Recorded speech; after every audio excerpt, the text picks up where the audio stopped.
Sejam bem-vindos, alunas e alunos Uniateneu, a mais uma aula do nosso EAD.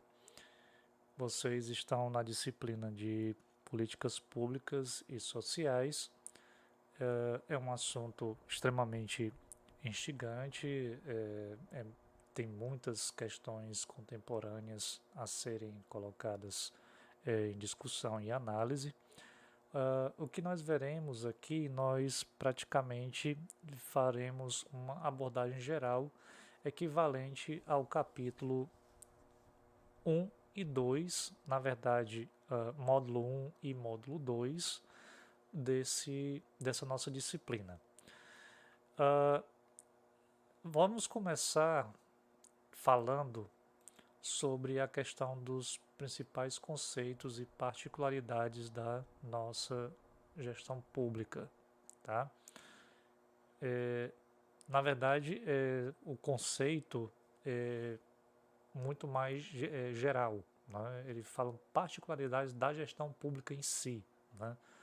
Mas se inserem aí questões que depois vocês podem analisar e que vocês irão ver que não está distante da nossa realidade. O primeiro texto da unidade 1, ele vai fazer uma abordagem a partir da questão da rede transfronteiriça de cidades globais. Mais ou menos nesse enredo que a gente vai fazer com relação para entender o que é as políticas públicas, é interessante que essa abordagem desse texto ela faz, digamos que uma relação direta das políticas públicas com contextos mais contemporâneos. E se faz uma análise das políticas públicas, traçando essas políticas públicas para determinados padrões de época, né?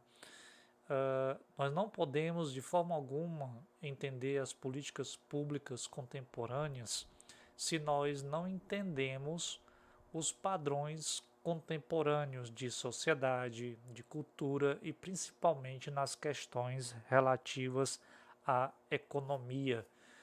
E se nós observarmos um pouco essa questão da economia hoje, né, no mundo, nós vivenciamos algo relacionado a uma economia global, né? E essa economia global ela surge com mais potencial ou potencializada a partir da década de 70 com a crise do petróleo, né? E por que a década de 70 e com a crise do petróleo? A crise do petróleo na década de 70 ela vai trazer um novo padrão para a economia mundial que se chama neoliberalismo. E esse neoliberalismo será o grande regente da grande parte dos estados, e sendo regente o neoliberalismo, também vai traçar características, digamos que particulares e peculiares à questão das políticas públicas no mundo, principalmente nos países denominados países em desenvolvimento ou, como queiram, países emergentes. Vocês estão vendo aí partes do texto que valem a pena da gente fazer um pequeno comentário para vocês retornarem às leituras de vocês e que vocês possam fazer com que aprofundem essa leitura e busquem outras bibliografias para que tenhamos condição de entender essa complexidade atual do que é ou do que são as políticas públicas. Quando ele vai falar a questão da chamada rede transfronteiriça das cidades globais, ele começa com algumas argumentações, das quais, né, quando a atividade econômica se torna globalizada, ela reformula parcialmente as ordens existentes e contribui para a formação de novas ordens. Isso ocorre por meio das práticas de atores econômicos, empresas e mercados globais e do desenvolvimento de determinados regimes de valor. Tem algumas questões aqui que são interessantes para a gente começar a abordar. Ele está dizendo que a atividade econômica que se torna globalizada, ela reformula parcialmente as ordens existentes, quer dizer, de como os estados se organizam, né? E como é que isso vai contribuir para a nova formação dessas novas ordens. Ora, se nós pegarmos a questão do neoliberalismo, por exemplo, o neoliberalismo na década de 70, ele vai propor, né, essa nova ordem. Uma nova ordem, né, direcionada para a questão da maximização da acumulação econômica, né? Ele vai potencializar a questão da maximização dos lucros, né, na ordem do capital, principalmente, né, nessa vertente que a gente pode dizer, né, neoliberal. Então, se nós observarmos de perto, né, tem algumas questões, inclusive quando vai se falar de política pública, tá, vai tornar um contexto muito mais complexo, né? Essa nova ordem que chega, ela vai também mudar comportamentos, né? Vai mudar a sociedade, vai mudar padrões de cultura, vai mudar também a economia, né? E vai mudar a ordem desses estados, tá? E o neoliberalismo ele vem com força exatamente para reestruturar essa nova ordem, né, mundial que nós estamos vivendo, né, na contemporaneidade. O autor ele vai dividir essa perspectiva em algumas hipóteses. Né? Qual é a primeira hipótese? Ele vai dizer, uma primeira hipótese era de que quanto maior a dispersão, né, geográfica das atividades econômicas, juntamente com a sua simultânea integração pelas telecomunicações, maior o crescimento e a importância das funções cooperativas, né, corporativas centrais. Quanto mais dispersas as operações da empresa em diferentes países, mais complexas e estratégicas seriam a administração, a coordenação, a manutenção e o financiamento da rede de operações da empresa. É muito interessante essa perspectiva porque o neoliberalismo, enquanto sistema econômico, ele exatamente, né, propondo uma nova reorganização da economia, uma nova ordem mundial, tá? Ele exatamente vai trazer isso, né? É a maximização, né, potencializando as suas características centrais, né, que é a questão da acumulação. E nessa primeira hipótese, ele é muito assertivo, o nosso texto, né, que nós observamos que a produção, por exemplo, ela não se concentra mais dentro dos ditos, né, estados-nação. Quer dizer, a produção de determinados materiais, tá, elas praticamente essa produção ela se torna uma produção global. Como é que a gente pode entender isso, né, em poucas palavras?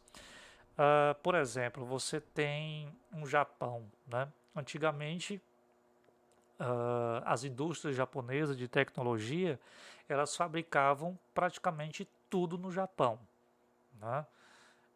A grande parte das tecnologias, relógios, aparelhos audiovisuais, etc., todos eles eram fabricados no próprio país.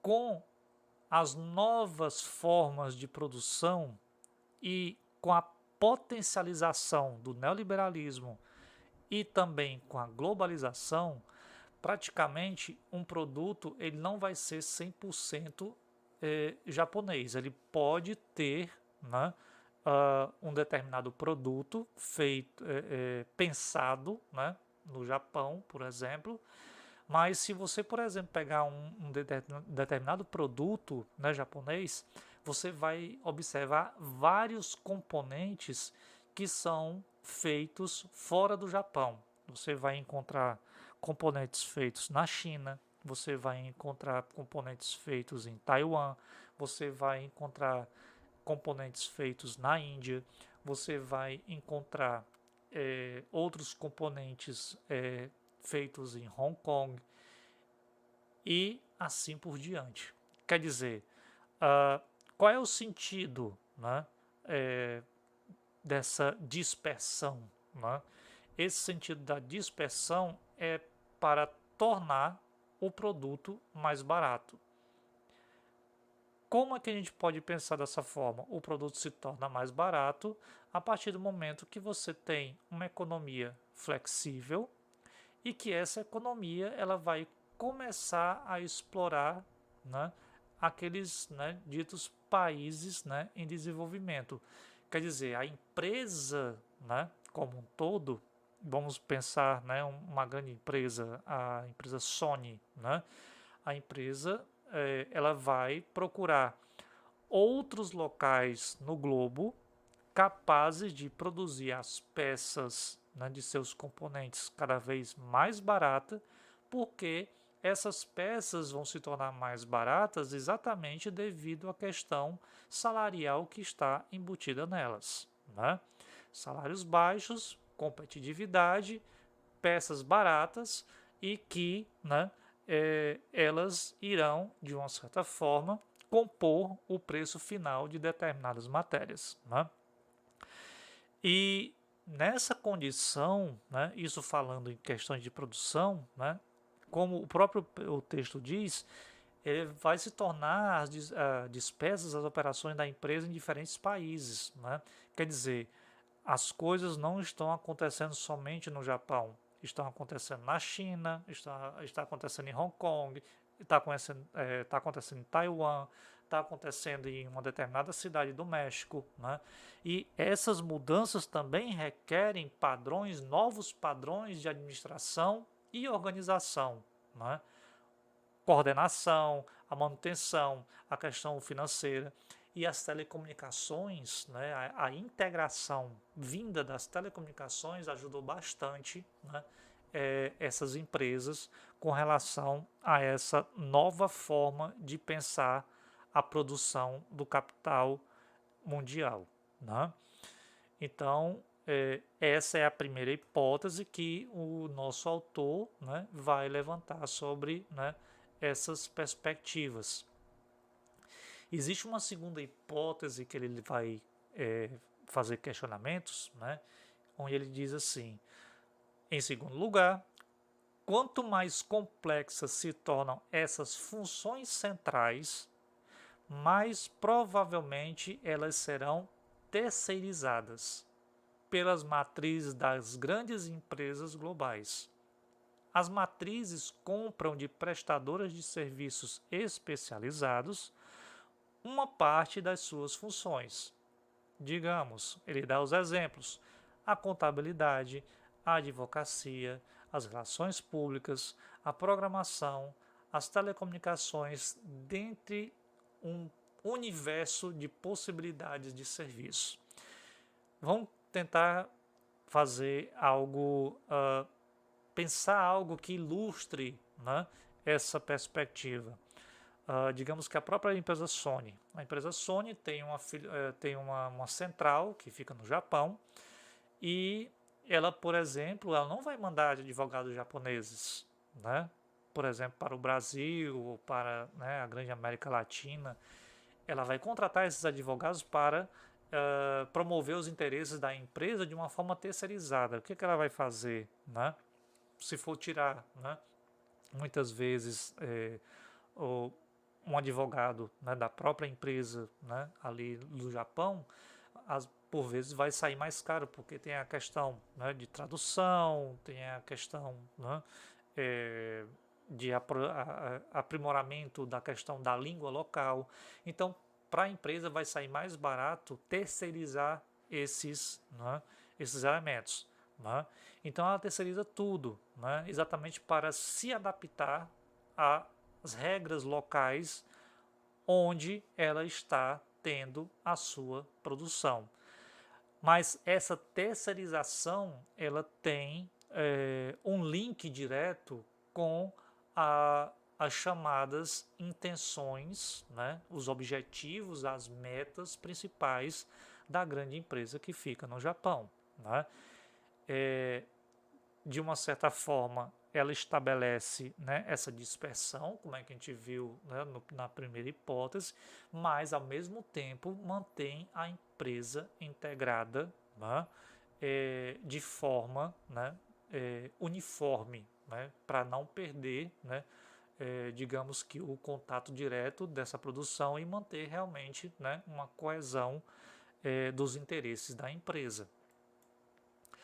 A terceira hipótese, né, que a autora vai colocar a respeito do texto é que quanto mais complexos e globalizados forem os mercados de uma firma prestadora de serviços, mais suas funções centrais estarão sujeitas a economias de aglomeração. O que significa isso? Né? Essa terceira hipótese, né, ela está muito vinculada à questão da chamada monopolização da produção. Né? O que significa isso?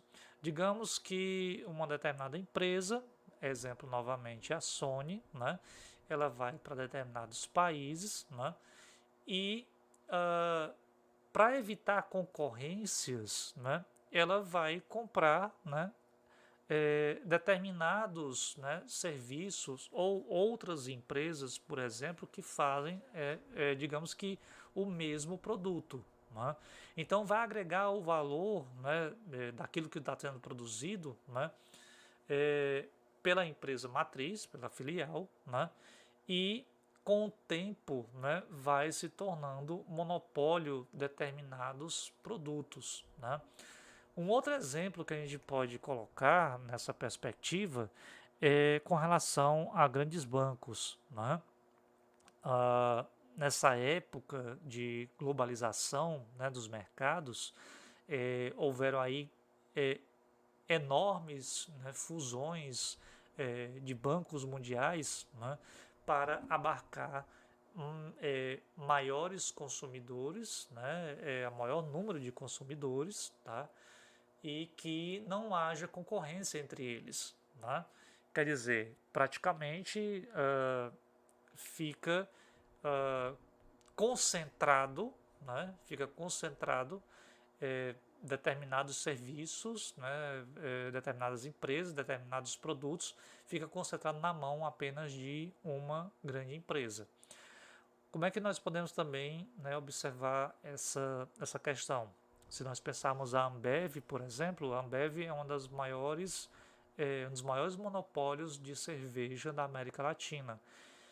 Dentro da Ambev tem um conjunto de nomes, né, de outras empresas, de outras marcas de bebida, né, que se agregaram à Ambev para formar esse grande império, né, de bebidas na América Latina. Né, e se consolidou como um grande conglomerado, né, de economia voltado para esse setor. Né. Então, essa terceira hipótese, né, ela se vincula muito a essa perspectiva da monopolização da produção. A quarta hipótese, né, que o autor vai levantar, ela, como ele vai dizer, derivada da anterior, né, da questão monopólica, né, é que quanto mais as matrizes terceirizam suas funções, mais complexas e não padronizadas, particularmente aquelas sujeitas a mercados incertos e inconstantes, e à velocidade, mais livres elas serão para optar por um lugar, pois uma parcela menor do trabalho feita na matriz estará sujeitas a economias de aglomeração. Assim, o setor que especifica as vantagens produtivas características das cidades globais é o especializado e interconectado setor de serviços. Essa característica ela é muito interessante porque a partir do momento que a matriz ela está pulverizada ao redor do mundo, digamos que o termo, né, de perda dessa empresa no seu local original, ela está menos volátil, né, se nós caracterizamos essa empresa como forma pulverizada. Tá? Como é que a gente pode enxergar isso? Né? Se determinada empresa, né, ela não está indo bem em determinado país por questões, digamos que questões inflacionárias, né, questões voltadas à questão de vulnerabilidade econômica, né, desvalorização monetária, né, digamos que queda de bolsa de valores, né? Essas empresas, né, elas tendem a ir para um outro local mais estável, né, que não comprometa, né, as suas metas e que não comprometa, né, digamos que a ideia central da matriz, né, ou sei lá de uma empresa qualquer ao redor do mundo, né? Então a globalização, por exemplo, auxiliou muito, né, essas grandes empresas, essas grandes corporações, exatamente nessa perspectiva, né, de que o seu setor de produção, que antes era centralizado em um determinado país, e que esse país, por exemplo, passasse por crises financeiras, né, crises econômicas, e que de fato iriam abalar a estrutura, muitas vezes, do trabalho, da produção dessa empresa, né?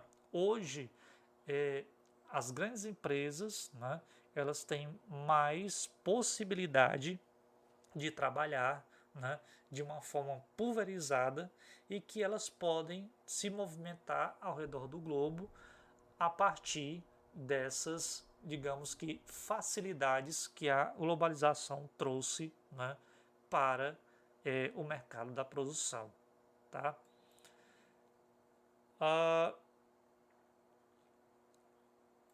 Nessa questão, a quinta hipótese, né, vai prever que, né, até onde essas empresas especializadas devem prestar um serviço global por meio de uma rede global de filiais ou outra forma de parceria, há um fortalecimento das transações e redes transfronteiriças entre as cidades. No limite, pode ser o começo da formação de sistemas urbanos, né, transnacionais. Então, essa característica ela vem muito a colocar em prática, né, esse sistema, né, internacionalizado, né, das mercadorias, do mercado e das grandes empresas. Digamos que o neoliberalismo foi o grande propulsor, né, dessas características, né, e que essas características não somente elas vão estar aplicadas, né, ao setor do comércio, ao setor do mercado, né? Essas adaptações também elas serão absorvidas, né, pelos estados, principalmente, né, com relação à questão da eficácia e da eficiência, por exemplo, dos gastos públicos, né? Então, o neoliberalismo, né, ele não vai mudar somente, né, uma perspectiva global de mercado, mas também o neoliberalismo ele traz, né, mudanças muito peculiares também à transformação dos estados nacionais e que nós, né, veremos isso mais um pouquinho adiante como que essas transformações da nova ordem mundial irão influenciar as políticas públicas, né, e quais características elas irão ter dentro dessa nova lógica. O nosso segundo texto, né, de uma forma geral, ela vai falar sobre a relação entre Estado, governo e gestão pública. Muitas vezes, né, a gente confunde muito, como o próprio texto diz. É muito comum o cidadão confundir ou achar que Estado, governo e administração pública são sinônimos, mas, né, existem diferenças bem peculiares entre um e outro. Claro que estão interligados na execução das atividades públicas, das atividades, né, políticas públicas, né, buscando atender à necessidade da população, mas em nenhum momento, né, em momento algum, elas são sinônimos. E o próprio texto vai explicar bem direitinho como, né, a gente deve tratar cada um deles.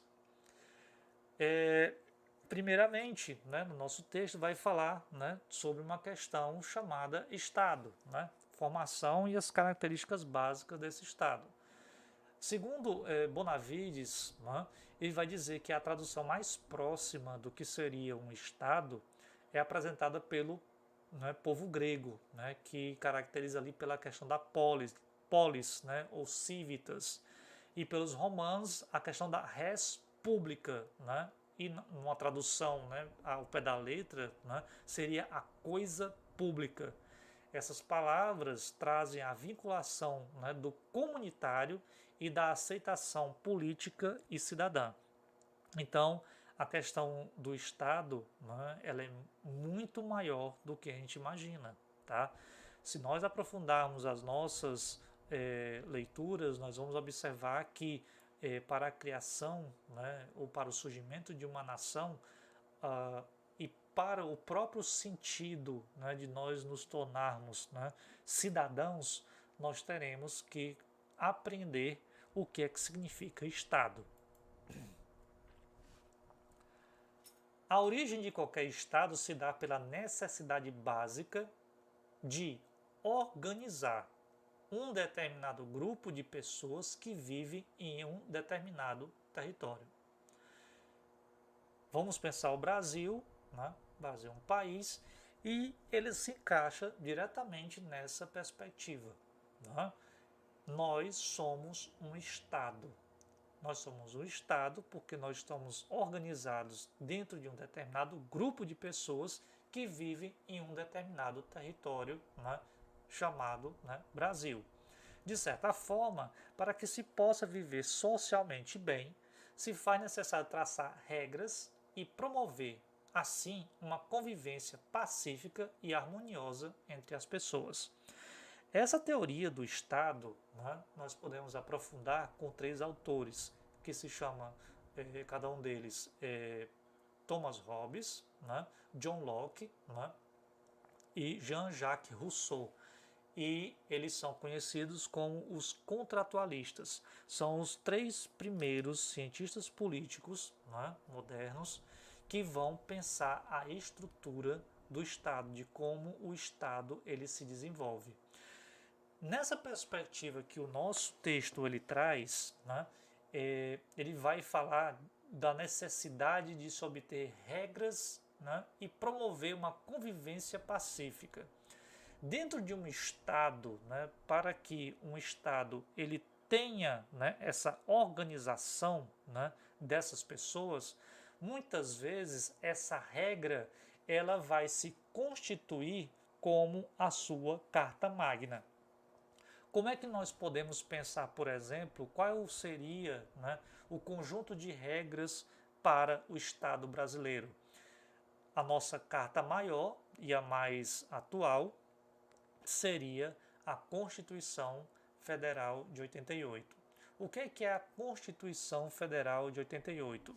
É exatamente esse conjunto de regras, normas, capazes de promover uma convivência pacífica e harmoniosa entre as pessoas, garantindo direitos e deveres do Estado. Isso de uma forma geral, nós poderíamos aí, né, falar um pouco, né, do Estado brasileiro e daquilo que rege esse Estado, né? O governo é a maior entidade de atuação, ou seja, está representada no executivo de um determinado país, em que tem por funções básicas, né? É muito importante nós termos esses verbos. As funções básicas do governo é direcionar, controlar, fiscalizar e regular a sociedade de forma política e elaborar políticas públicas que venham ao encontro das necessidades da grande coletividade. Como é que nós podemos ilustrar essa questão? De uma forma muito simples. Nós temos, por exemplo, a nossa Constituição Federal de 88. Vamos pegar o artigo 6 da Constituição, dos direitos individuais dos indivíduos. Todo indivíduo tem direito à escola, à educação, à saúde, à cultura. O Estado ele tem que garantir isso. E o que o governo tem que fazer? O governo ele vai ter que direcionar, ele vai ter que controlar, ele vai ter que fiscalizar, regular essa sociedade, né, para que essas questões venham a contribuir, né, e garantir as necessidades, né, da nossa grande coletividade. Então, nós já, né, de uma certa forma, começamos aí a entender uma diferença entre Estado e governo. Né? Então, qualquer representante, né, qualquer governo, ele tem que primeiramente atender às necessidades da Constituição Federal. Se ele não faz, né, conforme essas necessidades, conforme a Constituição, ele está promovendo, né, direcionamentos distorcidos e que não vão de encontro ao interesse da coletividade. A ideia de um estado de bem-estar social, ou welfare state, como apresenta Bento, né, a partir de 2003, na nossa biografia, no nosso texto contém, né, faz com que o Estado assuma responsabilidades sociais, garantindo condições mínimas, né, para a manutenção do cidadão. Essa forma, né, de garantir condições mínimas, né, ela é muito discutida, ela é muito criticada. Né? O Estado, no caso de assumir responsabilidade de garantir o mínimo, o que nós entendemos por mínimo? Né? Um caroço de arroz, por exemplo, é um mínimo. Algumas leituras, né, outros autores, né, vão falar muito de garantir condições básicas, né? Condições básicas de existência, tá? É aquilo que realmente não pode faltar de forma alguma para dar sustentabilidade e manutenção de cada cidadão que vive dentro do Estado. Então, o governo, no estado de bem-estar social, welfare state, né? Em outros momentos nós já vimos isso, né? O estado de bem-estar social tem uma prerrogativa principal, existe uma característica, né, principal, é que o Estado, né, ele tem, né, que assumir, tá, todas as responsabilidades e garantir efetivamente a qualidade de vida de cada cidadão que vive nesse Estado. É diferente, por exemplo, né, de uma perspectiva de Estado mínimo, que nós veremos mais tarde, que é o Estado neoliberal. Né? O Estado neoliberal, existe uma perspectiva de que o Estado ele intervenha minimamente nas questões sociais, né? Nas questões da coletividade dentro de um determinado Estado. Mas Essas características do Estado neoliberal nós veremos um pouco adiante. Elie Meirelles, né, vai colocar uma preocupação entre governo e administração. Novamente aqui ele vai dizer, embora Estado, governo e administração pública se completem, tá? Estes são diferentes e não têm o mesmo significado perante o todo. Ora, nós já vimos a diferença de Estado e governo até agora. Né? São duas coisas completamente diferentes. Elie Meirelles vai fazer com que, né, tenha algumas outras questões que fique, né, bem elucidado essa diferença. Tá? O governo, né, para essa perspectiva, para ela, é uma atividade política e tem liberdade de sua atividade. Ou seja, o governo é limitado em suas ações. Nós temos um Estado, nós temos uma Constituição, o governo ele é livre para atingir esses objetivos.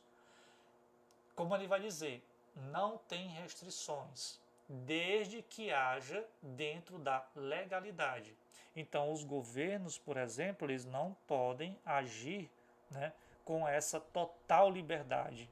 Eles têm que agir dentro de uma legalidade. Por isso que existem leis específicas, né, para que os governos eles não saiam da linha, tá? Que eles não tenham objetivos, né, digamos que contraditórios àqueles, né, que façam, né, contra o Estado e que também, né, não se faça, digamos que nada contra os interesses da chamada coletividade. Aqui ele vai dizer que já a administração é de caráter mais técnico e neutro. O que significa isso? Neutralidade significa neutralidade, principalmente neutralidade política. Tá? A administração de um determinado governo, ele não pode ter um caráter político, porque muitas vezes o caráter político ele tem uma tendência muito forte a atender somente interesses de determinadas pessoas, determinadas particularidades, né, e de determinados, né, indivíduos. Tá? Então, uma administração de governo ela não pode funcionar de forma ideológica, nenhuma delas, por exemplo, né, ideologias políticas, partidárias. A administração, né, tem um sentido maior.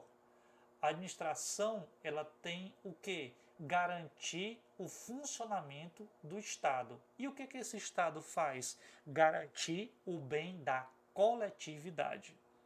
Então, quando nós temos, né, essa perspectiva evidente, nós podemos aí, né, dizer que a administração ela tem que ter um caráter técnico. O que significa isso? Significa, né, que essa administração ela tem que cumprir, né, as leis, as normas, o direcionamento, né, desse Estado, principalmente, né, o que está inscrito, né, na Carta Magna e nas constituições, né, desses estados, certo?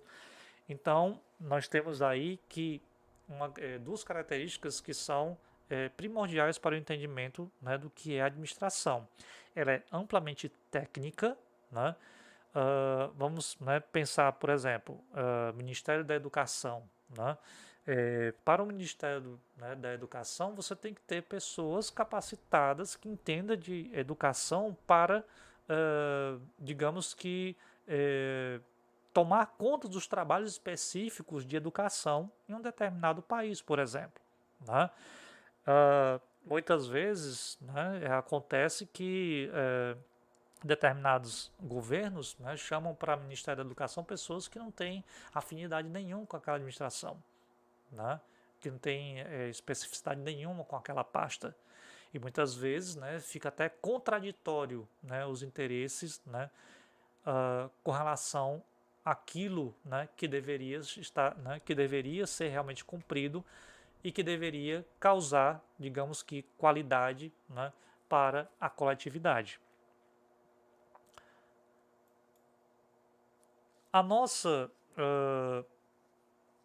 leitura, né, a nossa leitura vai falar um pouco, né, da questão da implementação das políticas públicas, tá? Existem duas formas, né, digamos que o nosso material mostra com relação à questão dessa implementação. O que ela vai dizer, né? Existe um tipo de implementação de políticas públicas modelo top-down, né, que seria aquela de cima para baixo, que é um modelo extremamente tecnicista, tá? Quer dizer, as ordens, né, e a execução, né, o direcionamento ele é sempre de cima para baixo, né, digamos, né, de uma presidência, né, de um determinado estado, de um determinado governo de estado, né, para a população. O que significa isso? Né? Que a fase, por exemplo, de decisão, né, e a fase de implementação são realizadas por entes diferentes. Né? Quer dizer, as normativas, as regras, né, são colocadas de cima para baixo, né, e elas são realizadas, né, de formas diferentes, né, dentro, né, de uma conjuntura. E qual é o outro modelo? O outro modelo seria o modelo, né, bottom-up, ou, né, de baixo, né, para cima. O que significa isso? Né? Que a fase de decisão e a fase de implementação são realizadas pelos mesmos entes. Né? O que significa isso? Numa perspectiva bottom-up, de baixo para cima, significa que a implementação dessas políticas públicas, né, elas nascem da sua base, da grande sociedade, por exemplo, né, e que, né, os governos têm que gerenciar, podemos assim dizer, os anseios e os desejos, né, específicos dessas, né, dessa sociedade, né, dessas comunidades. Muitas vezes, ao contrário, né, que o top-down vai dizer, o modelo tecnicista, muitas vezes determinadas ações, né, de governo, tá, podem ir contrariamente aos desejos da população. Né? Digamos que a população está desejando criação de emprego, de políticas de criação de emprego. Mas a administração, por exemplo, ela quer, ela joga de cima para baixo interesses totalmente divergentes. Né? Ela prioriza, por exemplo, compra, digamos, né, compra de armas. Né? Ela faz se priorizar a arma, né? Mas não se prioriza aquilo que a população quer. O que a população quer? Garantia de empregos, né? Criação de empregos, por exemplo. Né? Então, quando você, né, tem um papel contrário, né, no modelo de baixo para cima, os anseios da sociedade são ouvidos. Né, e os governos, né, a administração desse governo, ela tem que atender, né, os anseios e os interesses dessa população. Nesse modelo, a participação social ela é crucial com relação à questão do ordenamento do Estado, né, e dos governos e de sua administração. Existe um ciclo, né, das políticas públicas. Né, no nosso texto vai dizer que trata-se de um processo, tá, formado por vários estágios que considera, segundo o SEC, né, a participação de todos os atores públicos e privados na elaboração das políticas públicas, governantes, políticos, trabalhadores e empresas. O poder, né, que esses atores possuem e que devem fazer com ele, o momento atual do país, né, no aspecto social, problemas, limitações e oportunidades, e a organização de ideias e ações. Né?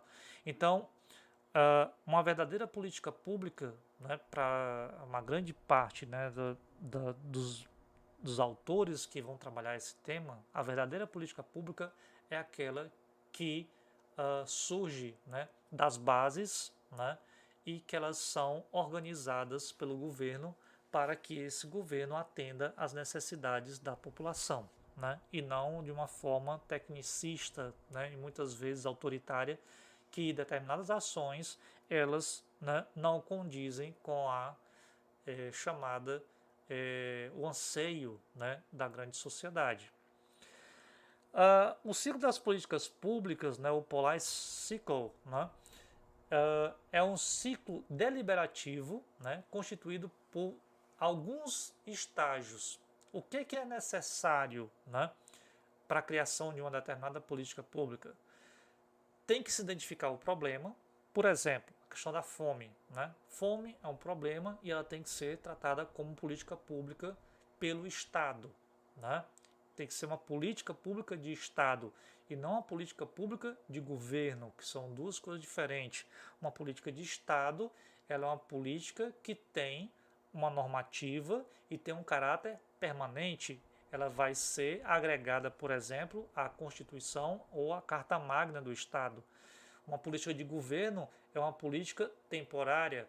Se o governo dura 4 anos, essa política só vai durar apenas 4 anos. Mas ela pode, por exemplo, uma política de governo pode sim se transformar numa política pública futuramente, né? Então, o primeiro passo é a identificação do problema.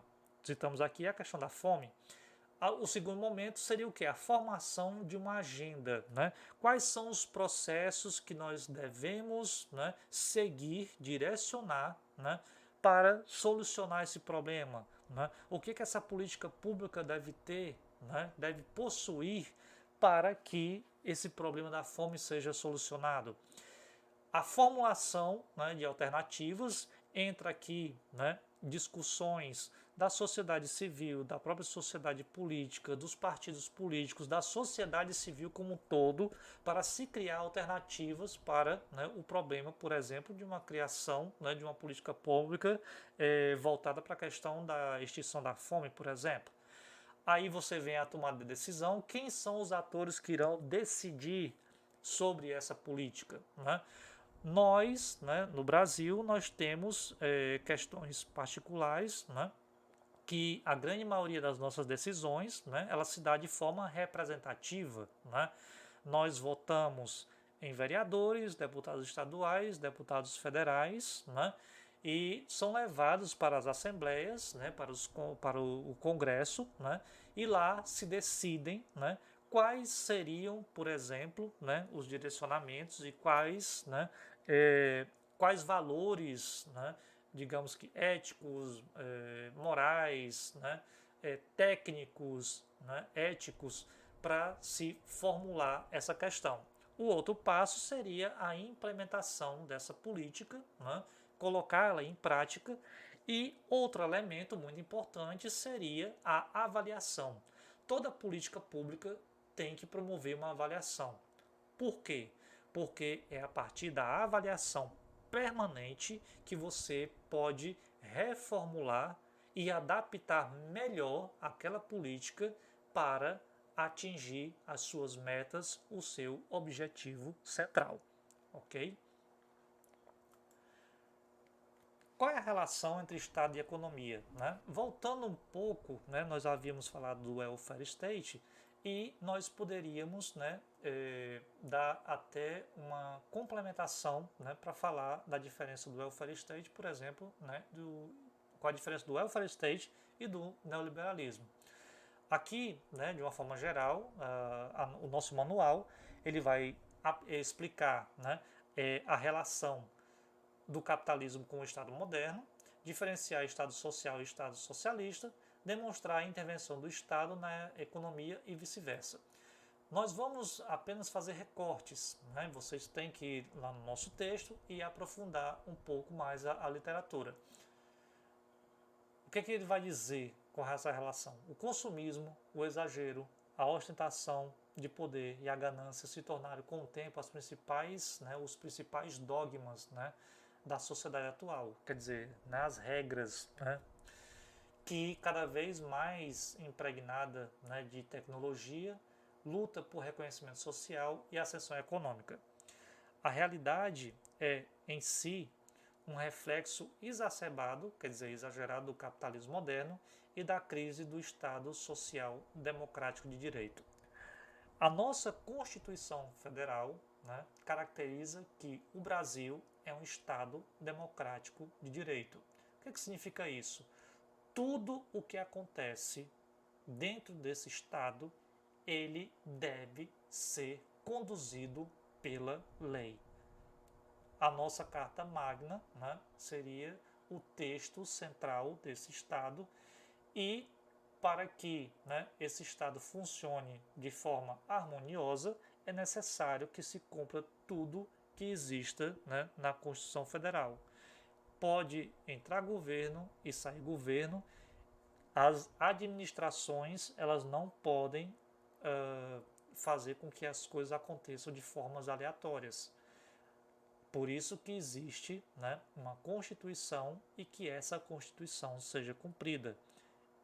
E que os cidadãos, né, compram, né, tenham os seus direitos garantidos, mas também consigam, né, efetivar também os seus deveres. Odiado ou amado, né, por doutrinadores, o capitalismo foi e é responsável, né, pela grande inter-relação, né, da economia mundial, né, entre os estados. Na perspectiva da modernidade e da contemporaneidade, nós não podemos, de forma alguma, né, dizer ao contrário, que o capitalismo foi o grande propulsor das grandes mudanças, né, administrativas, a forma de pensar, né, os estados. O capitalismo ele teve praticamente uma grande parcela dessas mudanças ocorridas de forma mundial, tá?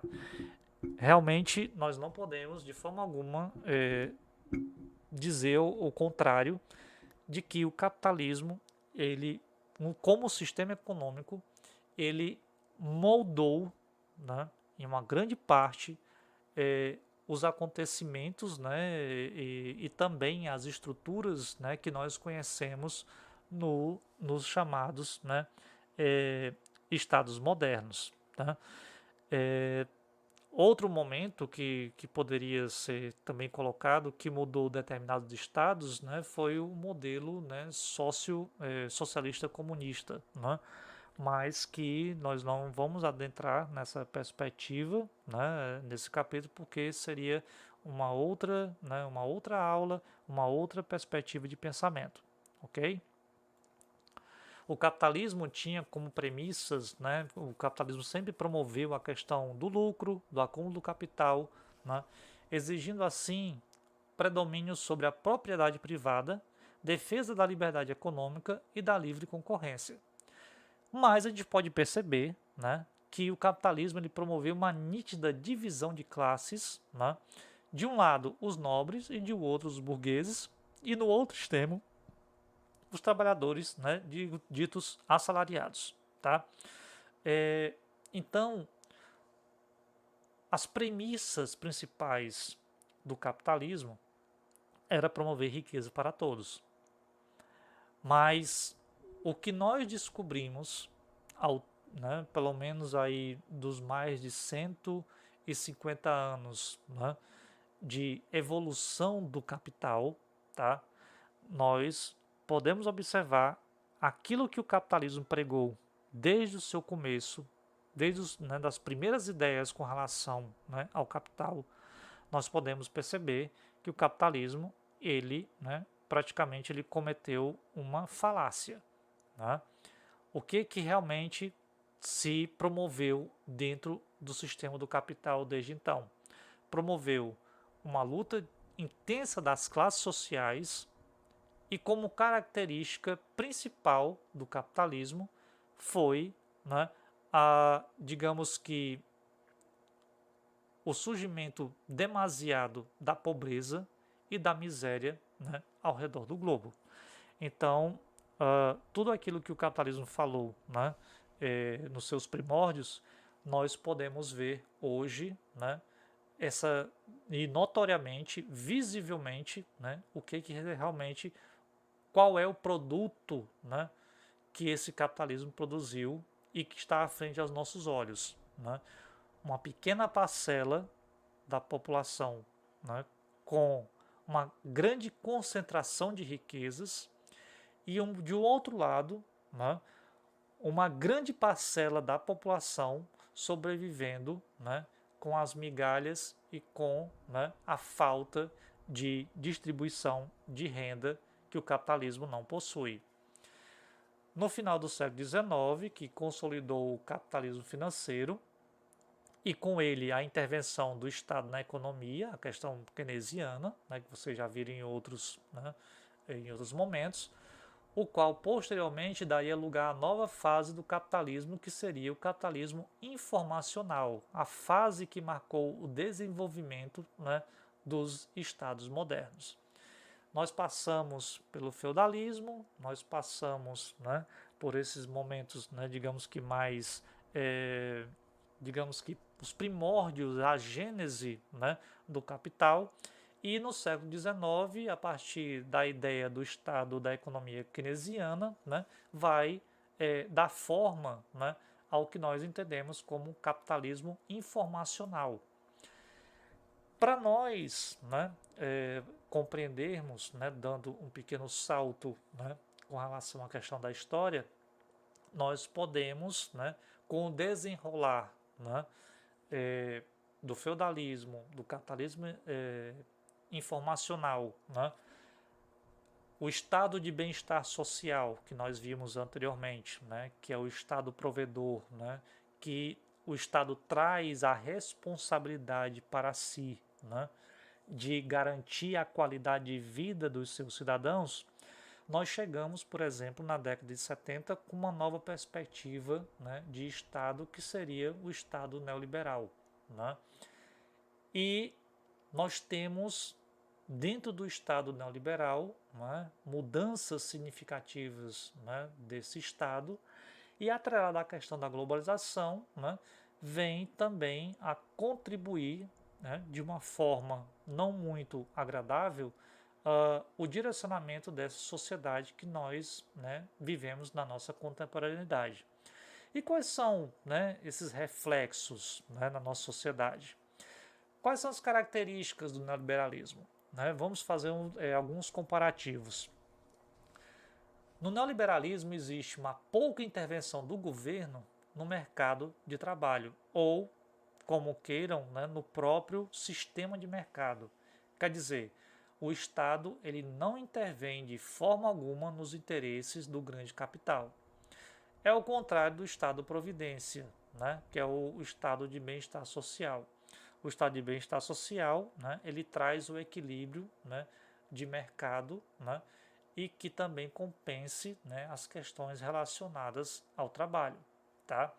A política de privatização, tá, de empresas estatais, ou seja, a privatização de todos os setores da economia nacional, o que significa? Quando nós pensamos em empresas estatais, nós pensamos em empresas construídas com dinheiro público, dinheiro das pessoas, dinheiro dos cidadãos, né? E que essas empresas estatais, né, com o lucro, né, que é gerado por essas empresas estatais, elas devem retornar esse lucro para a grande população. Quais são os benefícios? Garantia, né, de financiamento de políticas públicas, né, melhoramento da educação, do transporte, da cultura. Numa perspectiva neoliberal, por exemplo, se você vende uma empresa estatal para iniciativa privada, o lucro ele não vai mais para o Estado. Se o lucro não vai para o Estado, então o Estado não tem como garantir financiamento para educação, a saúde, a cultura e as demais políticas setoriais. Para onde vai o lucro, né, de uma empresa privada? Para o dono de quem comprou essa empresa. Então, a venda de uma estatal, ela automaticamente gera um prejuízo social.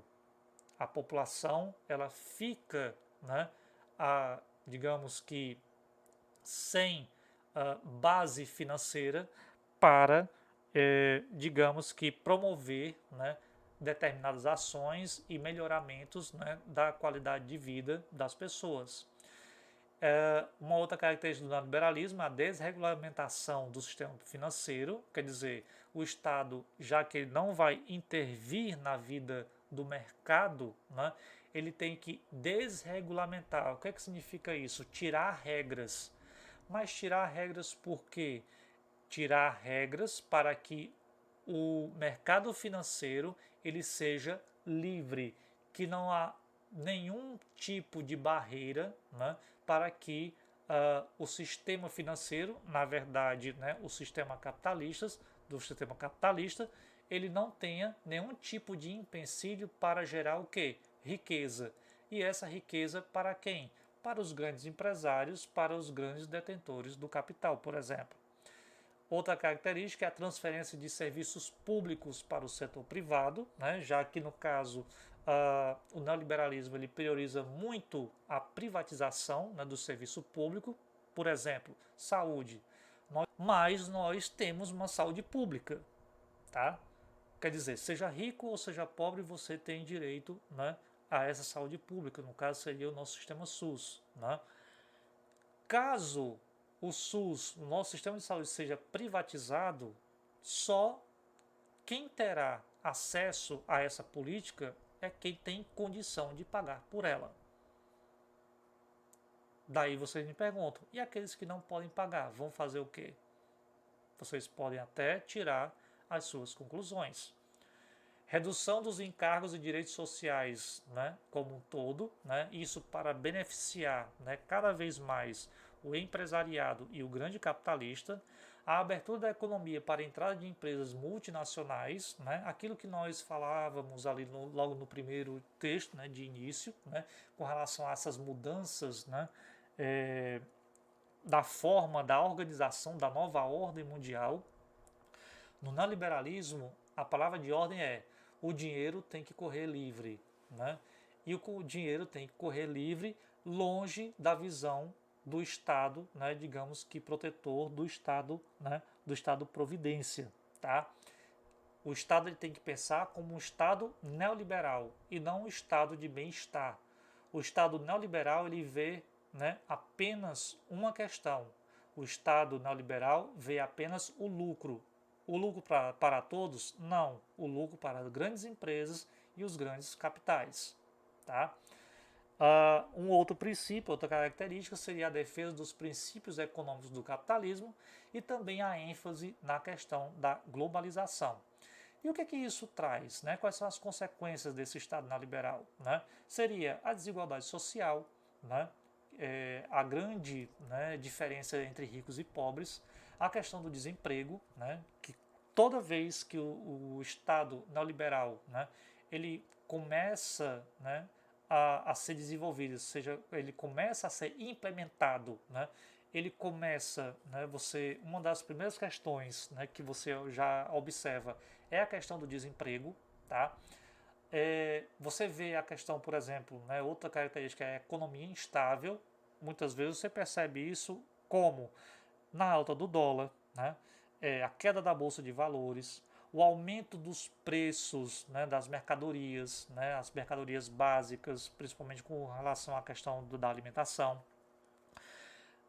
Outro setor, né, outra consequência do Estado neoliberal que você começa a perceber, né, é a queda dos valores dos salários, né? Os salários não condizem com a realidade, né, social, quer dizer, vai se priorizar cada vez, né, salários mínimos cada vez mais baixos que não atendem à necessidade, né, e com isso, claro, tem uma consequência direta, né, com o chamado trabalhador comum, porque ele não consegue, né, trabalhar, né, com aquele salário mínimo, ele não consegue pagar uma cesta básica, né, de forma adequada, né, não consegue pagar aluguel, né, não consegue pagar o transporte público e por aí vai. Né. O fluxo, né, de capital, né, ele permanece invertido. Né. A dependência do capital, né, internacional, quer dizer, o país vai se endividando, né, o país vai ter que ser mais submisso, né, às grandes agências internacionais, né, E se o país for pobre, ele vai ficar cada vez mais endividado. País endividado significa o quê? Menos políticas públicas, né, de educação, de saúde, porque o dinheiro que era para ser para essas políticas, na verdade, ele futuramente vai ser para pagar juros. Né? E a consequência, né, dentro dessa perspectiva neoliberal, seria a chamada liberação financeira. Quer dizer, o próprio sistema do capital que vai ordenar a vida social, né, como um todo, vai ordenar a vida do Estado como um todo. De uma forma geral, gente, eu apresentei a unidade 1 e a unidade 2. Vocês, né, eu peço a vocês que aprofundem a leitura.